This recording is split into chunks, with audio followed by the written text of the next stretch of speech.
as an option. You see, this is one of the subjects which many people don't get to actually take seriously. But I wanted to remind you that entrepreneurship is no longer a luxury, it's a necessity.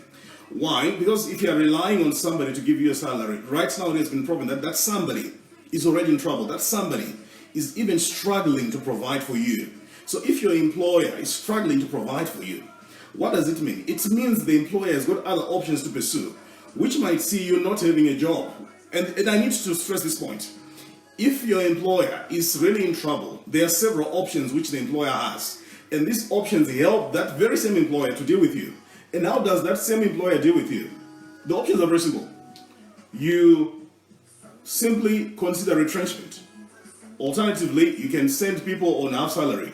Alternatively, you can actually say, guys, we might need to suspend contractual provisions. So this is the reality that we have now, where if the only thing that you knew in this life was a salary, you are in trouble. Why? Because a salary, by definition, is someone's estimation of your value. I'm sorry for being so strong, but I need to say this. A salary is someone's estimation of your value. And you will never be rich with a salary. And right now, you see, many people are not earning enough salaries. They are not even earning anything decent. But despite the fact that you are not earning anything decent, the very same employer is talking about cutting off down. And some employers are actually talking about suspending the salaries. So I'm saying, in such an environment, you can't afford to just say, I'm just going to be a good employee. It's okay to be a good employee, but I'm saying you can't just wait on a salary.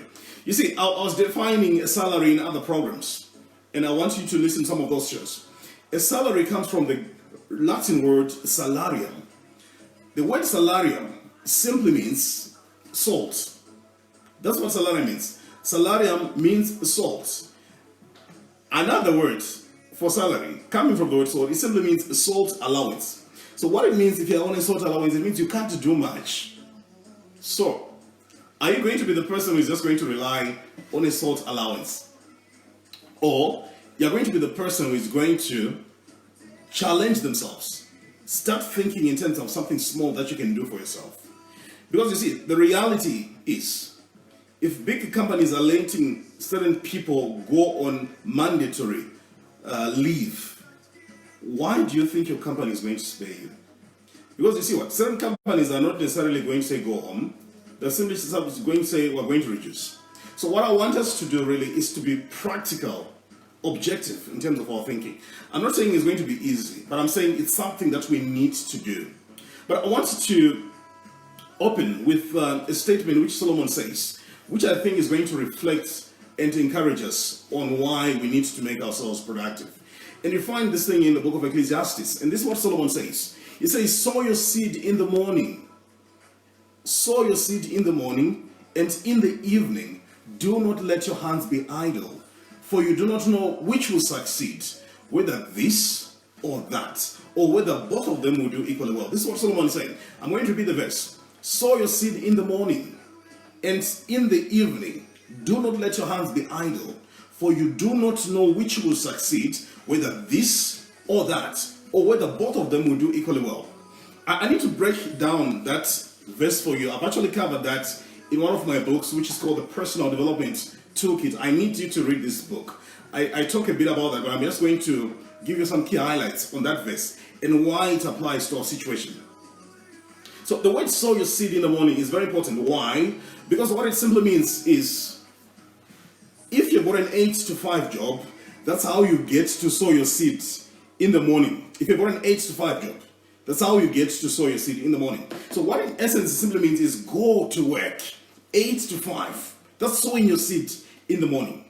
But in the evening, and this is a very important point, in the evening, do not let your hands be idle. This is very critical. Why? Because our day is divided into day and night.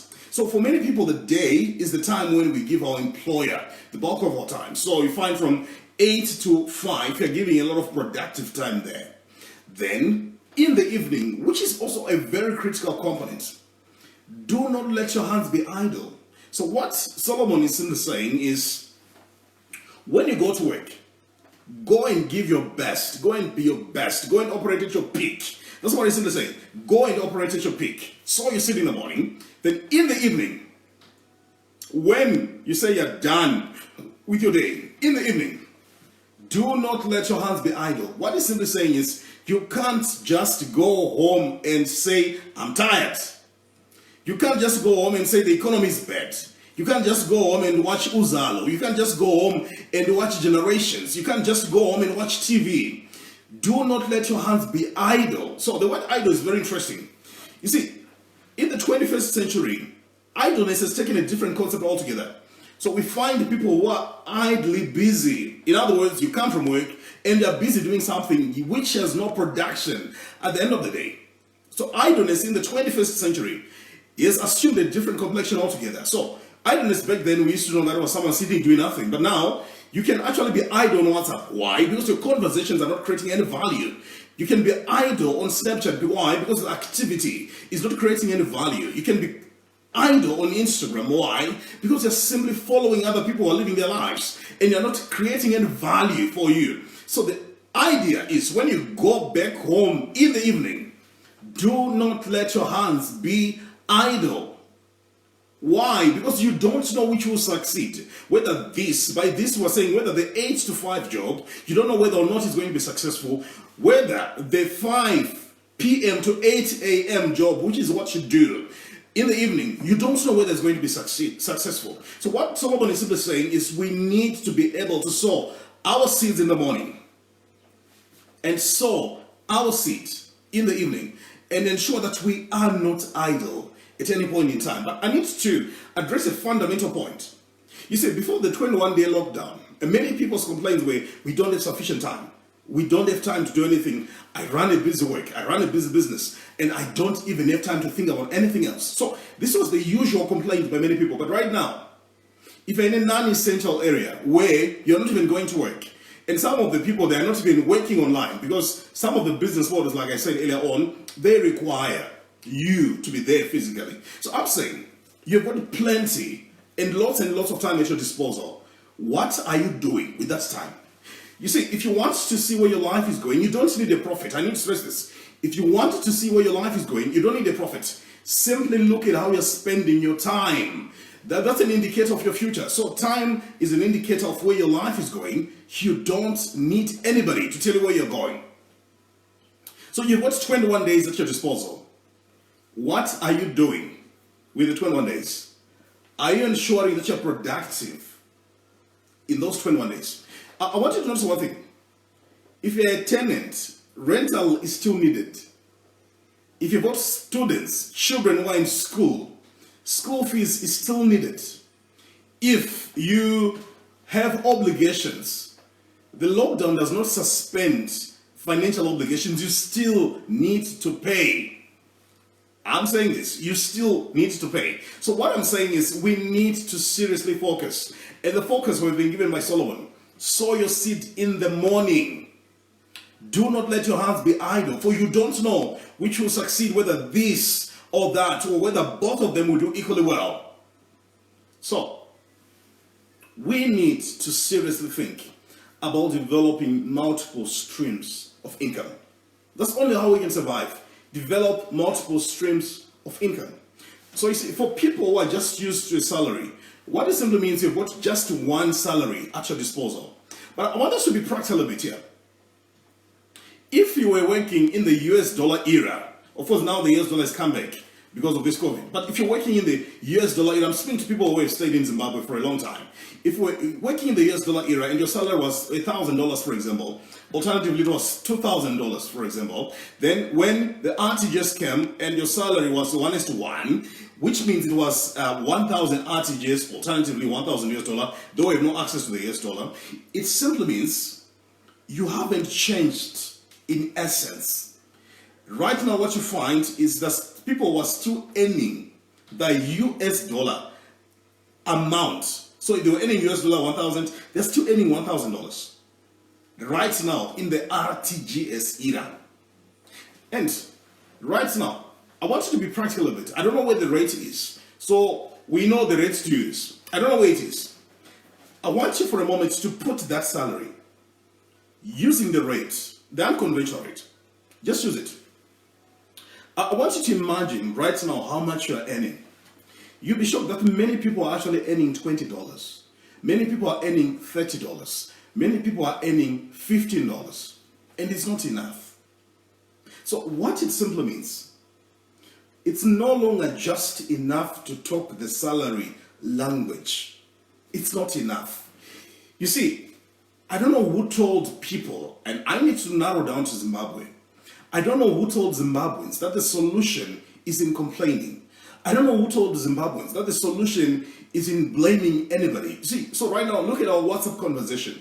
Every morning, we're attacking politicians. But come on, you don't change your life by attacking politicians.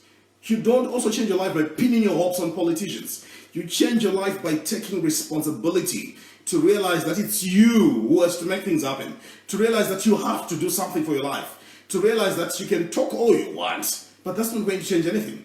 So I need to encourage everybody listening to me right now, take responsibility for your life. No one is coming to change your financial destiny. Nobody is coming to say things are okay, now you can live your life. No, you need to take the step of faith. Start implementing the ideas. Start acting on the ideas. Start doing certain things that will bring about the transformation that you need in your life. No one is going to come and put money in your pocket. I need to be blunt here. I don't care the title of your job. I don't care. As long as it's not yours. I've said this. That employees are glorified maids.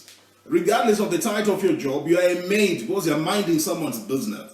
You are a gardener because you're minding someone's garden. You are a gardener because you're minding someone's business. But you see, so many people get so obsessed with titles. No, I'm a CEO. No, I'm a financial director. No, I'm a group strategy consultant. I don't care. You see, the same way you fire your gardener or your maid is the same way you're fired. I need to remind you this. The same way that you fire your maid, the same way that you fire your gardener is the same way you're fired. But you're just fired at a different level. So you see, the problem with many people, the big offices, big titles, and this is what they're still carrying in this COVID era. They're still running with that. But trust me, look at how CEOs are fired. I want you to look into newspapers, look into the internet. I want you to look at how they're fired.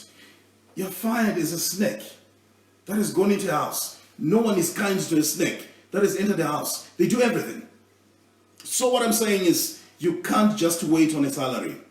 You can't think beyond your salary. Why? Because already your salary is failing you now. Why do you think it's going to be making you successful then?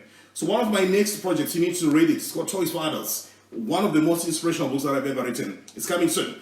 Why? Because I'm trying to help you to think different, to go beyond the conventional way, where you're just told that you need to go to school, work so hard, get a good job, pray that you're not fired.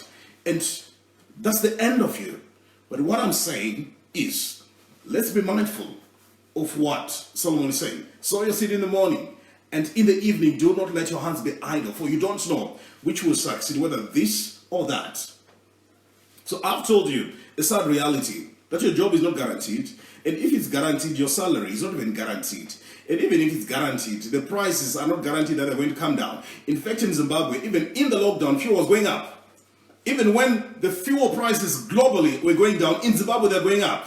So in this same environment that you stay, the very same environment, you can't afford to think conventionally because it's an unconventional environment. It's an unconventional place where you need as well to think unconventionally. That's why the church, we need to go beyond the conversation of just binding the devil. No, we can't. It's not enough. We need to be able to empower people, talk conversations around what should we do to make things better. So you see, I love God so much. I really believe God is the reason why I'm where I am today. But one of the things that I've loved about God so much is an understanding that He's a God of principles. He's the same God who says He's going to bless the works of your hands. He doesn't say He's going to bless the works of your anointed water. No. The works of your hands. Meaning before God can bless you, He needs to see the works of your hands. What are you doing? But you see, many people are not doing anything. That's the problem. We're not doing anything. And the only thing that we're doing is to complain. Things are not okay. Takwara, you won't go anywhere by complaining. Great people don't complain. But I need to simplify something called entrepreneurship. I know some people have gone to school to start this. But But you see, I took a bit of time to reflect on entrepreneurship and came up with a very simple definition of entrepreneurship. What is entrepreneurship? Number one, the common definition of entrepreneurship is the art of finding profitable solutions to problems. That's entrepreneurship. And business, accordingly, I believe, is simply solving problems at a profit. That's business. Then, my own definition of entrepreneurship, which is something that I need you to keep in mind. Entrepreneurship is the art of taking money from people without people complaining. You heard me. Entrepreneurship is the art of taking money from people without people complaining. So I'm doing this Facebook Live. So some people think it's free. It's not free because I actually paid data. It's not. It's not free because I actually had to pay someone to assist me with one or two technical issues. But was I complaining? No. Because they gave me a reason why I can gladly part with my money. The question that I want to ask you is, what are you doing to take money from people without people complaining? What are you doing? Because if you're not taking money from someone, someone is taking money from you. If you're not taking money from someone, I need to read this. Someone is taking money from you. So right now we're in a lockdown. But I want you to imagine, Bon Marché is open. Pick and Pay is open. I don't know, the shops that serve you, they are open. They are taking money from people without people complaining. That's business. That's entrepreneurship. And my question is, what are you doing to take money from people without people complaining? And you see the tragedy, many people, the only way we take money from people is we take it through selling our time, our 8 to 5, which is okay because it's one of the streams of income. And remember, this is one of the streams of income that has got a limitation, meaning you need to think, like I was saying, in terms of developing another stream of income. What are you doing to take money from people? And remember, if you're not taking money from anyone, someone is taking money from you. That's how simple it is. So right now, you're not traveling, but Econet is taking money from us. So if you're watching this video, you are actually giving someone money. Right now, if you're on Instagram, you are giving someone money. They're taking money from you via data 24/7. What are you doing to take money from other people? So I need to stress this point. As Zimbabweans, global, I don't know where you're listening to me, we can't talk about unemployment anymore. Simple. We can't talk about unemployment anymore. Why? Because it's no longer the language to talk about. Right now, that people are going to university, getting very good degrees. And the reason why they're getting good degrees is because they want a job. And we've got the reality of an economy which already, even before COVID, has not been producing jobs. Why do we think post-COVID, that very same economy is going to create jobs? We've got an economy that's releasing 30,000 graduates, at least, into the market. Not even talking about the people who are coming from other countries with degrees, coming back into the very same economy and asking for jobs. Why do we think that same economy is going to create jobs? It's not. Why? Because, guys, as long as nothing changes, nothing's going to change. Simple. If we're doing the same things over and over again, results are going to be the same. That's why we can't just be waking up and praying for jobs. It's the wrong thing. Wake up, open your eyes, open your minds. Ask yourself, how can I solve problems? Which problems can I solve? How can I be relevant? And I want you to mind this. This is what is going to keep you post-COVID-19. Why? Because if you're not answering problems for humanity, you're not making money. If you're not creating solutions for humanity, you're not creating money. And if you're not making money, and if you go to church, you become a burden. You see, there's this talk that churches want money. Is that correct? Why? Because if you're paying water for your place at home, why do you think a church will get water for free? You still need to pay. That's why we need people with money who also go to church. We sponsor the work of God. I believe genuine giving, the work of God. We build churches. We renovate buildings. We ensure that our instruments are functional. We ensure that the auditorium is well furnished. We need money. I need to stress this. We do. For the church, we need, for the kingdom of God, we do. But we can't have the money as long as the people who are supposed to be giving God and working the work of God are not doing anything to create value. So sow your seeds in the morning, and in the evening, do not let your hands be idle. But general piece of advice, which I need you to keep in mind, post-COVID, adjust your lifestyle. You see, right now, the bulk of the problems people have, they're common sense problems. You're earning $500. You are renting in an upmarket suburb where the rental is $500. That's not faith, that's stupidity. Yes, you heard me. So if you're earning $500, you can't spend $500 on rental. Be real, be practical, be serious. You see, these are the conversations people don't want to hear. They say I'm attacking them, but come on. You need to evaluate constantly the quality of the decisions that you're making. So right now, many people, they're still trapped into the idea of trying to create an impression that their lives are moving, when in actual fact, they're not moving. So I'm challenging you, be real, be practical, be simple when it comes to the choices that you're making. And once you do that, it helps you. So choose a place where you can afford.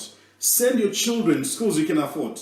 Right now, the people who are sending children to schools they can't afford just because they're saying there's good education, but not. It's okay to get a good education, but you should also be able to get a good education at a value that you can afford. And many people, they are not realistic in terms of their spending. They're trying to live for people, they're trying to impress people. That's why they're depressed. So if you live your life trying to impress people, you'll always be depressed. So be real, be practical, be simple, mind your business. And once you mind your business and you're so focused on doing what you're supposed to be doing, you begin a transformation in your life. And one of the things that I'm actually going to stress is the bulk of our problems, they're common sense problems.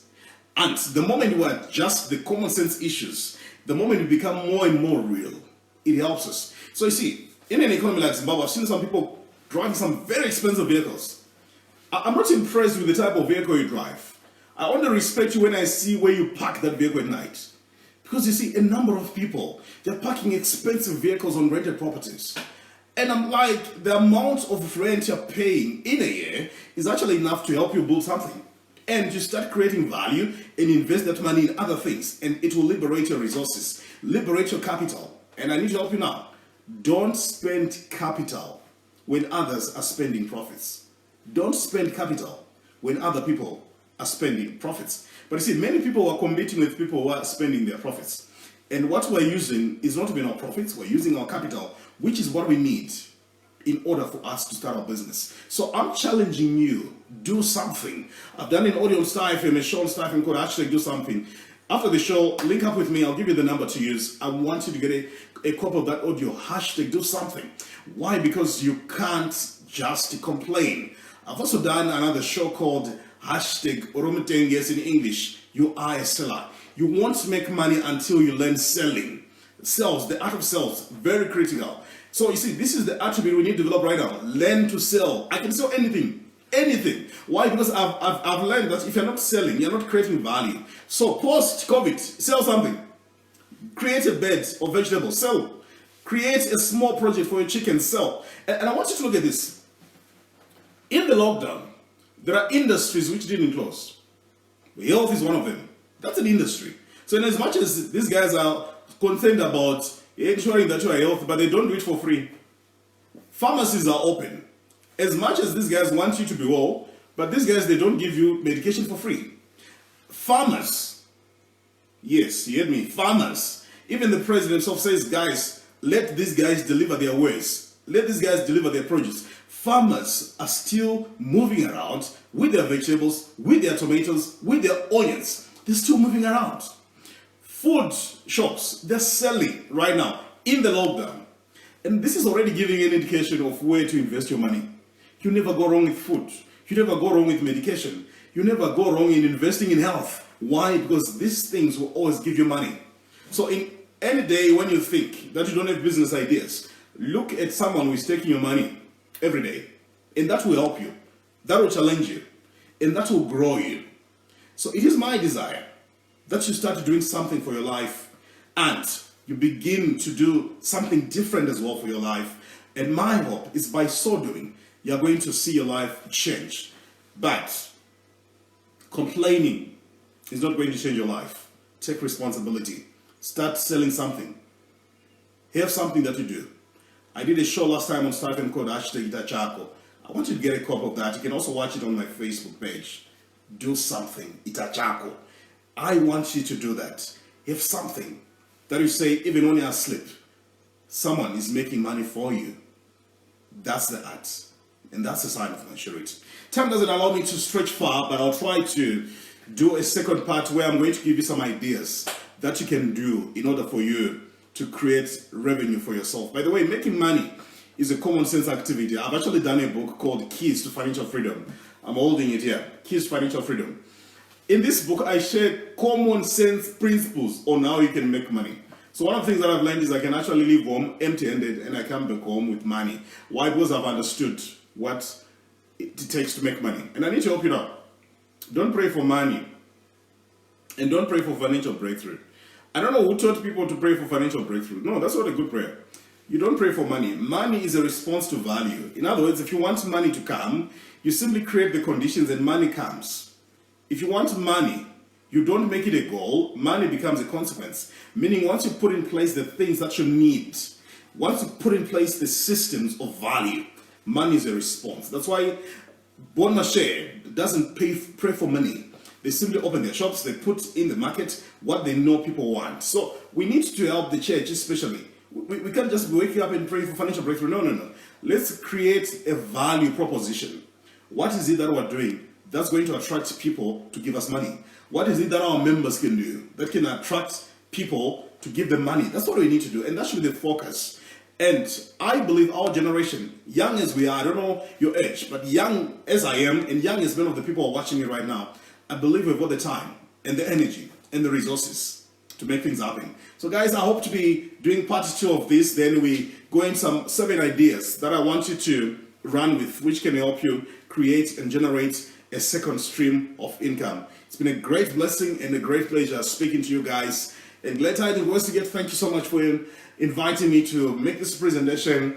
And I'm so excited about the theme that you're running with this year, where we emphasize the importance of finishing. We need to finish. Whatever that we start, we need to finish. And I'm challenging you guys, all those guys who are listening to me, I've made some amazing stuff that you're doing. I was supposed to come and speak to you physically, but of course, of this COVID thing, I can't. But I'll be very excited to come back once everything is settled to meet with you in person and just to get to explore a few things that we can share that can challenge us more and get all of us inspired to do things. Guys, it's been a pleasure. May the Lord bless you. Thank you so much.